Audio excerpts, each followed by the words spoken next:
হেদায়েত যখন বাস্তবায়িত হয়ে যাবে, রবের ঘোষণা হলো ফালা খাউফুন আলাইহিম ওয়ালা হুম ইয়াহজানুন।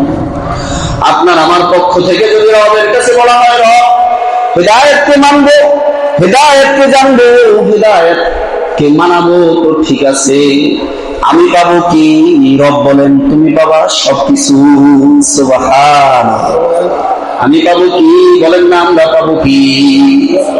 আমরা পাবো কি? বিশ্বাস হয় না? বিশ্বাস হয় না তাহলে কর না কেন? আমরা পাবো কি? ওয়ালাকুম ফিহা মা তাশতাহি আনফুসুকুম ওয়ালাকুম ফিহা মা তাদউন। রবি বলতেছেন লাকুম ফিহা মা তাশতাহি আনফুসুকুম, তোমার জন্য তো হবে সবকিছু যা তোমার মনে চাবে।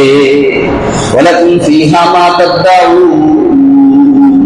আমি রবের পক্ষ থেকে যা কিছুই ওয়াদা করা হয়েছে বান্দা তোমার জন্য,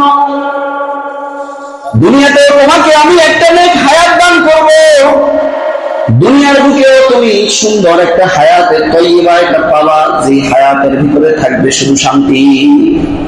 পেরেশানি আসতে পারবে, আসতেই পারে, কিন্তু পেরেশানি কখনো তোমাকে পেরেশান করতে পারবে না। বিপদ আসবে, কিন্তু আমার নেককার বান্দারা বিপদের কারণে পেরেশান হবে না। বিপদের সময় যদি পেরেশানি নিজের ভিতরে না আসে, তাইলে বিপদকে বিপদ মনে হয় না। লাখ লাখ টাকা আপনার থাকতে পারে, কিন্তু আপনার পেরেশানি তো আপনি শান্তি না, আপনি শান্তিতে নাই। আরেকজনের টাকা নাই, কিন্তু পেরেশানি আসে না। ঠিক মতো ঘুম হয়, ঘুমের ঔষধও খাইতে হয় না, তো বেচারা শান্তিতে আছে। মোহতারাম হাজিরিন, তো যেই কথা বলতেছিলাম, রবের ঘোষণা হইল রব আমাদেরকে শান্তিতে রাখবেন, আমাদের জন্য দিবেন সবকিছু, আমাদেরকে দিবেন সবকিছু। শর্ত হইল মানতে হবে হেদায়েত।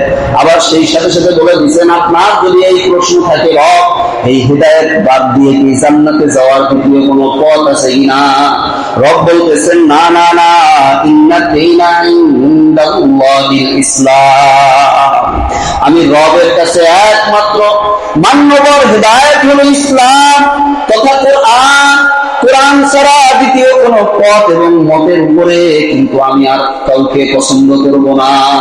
মাই ইয়াবতাগি গায়রাল ইসলামি দীনান ফালাই ইউকবালা মিন, আপনি যদি বলেন আমি একটা সংস্কার পন্থী জামাত নিয়ে জান্নাতে যাইতে চাই, তো আল্লাহ বলতেছেন না, এই সংস্কার দিয়ে জান্নাতে যাওয়া যাবে না। যে সংস্কার কোরআন মোতাবেক হবে না, ওই সংস্কার দিয়ে জান্নাতে যাওয়া যাবে না। যে সংস্কারে কোরআন নাই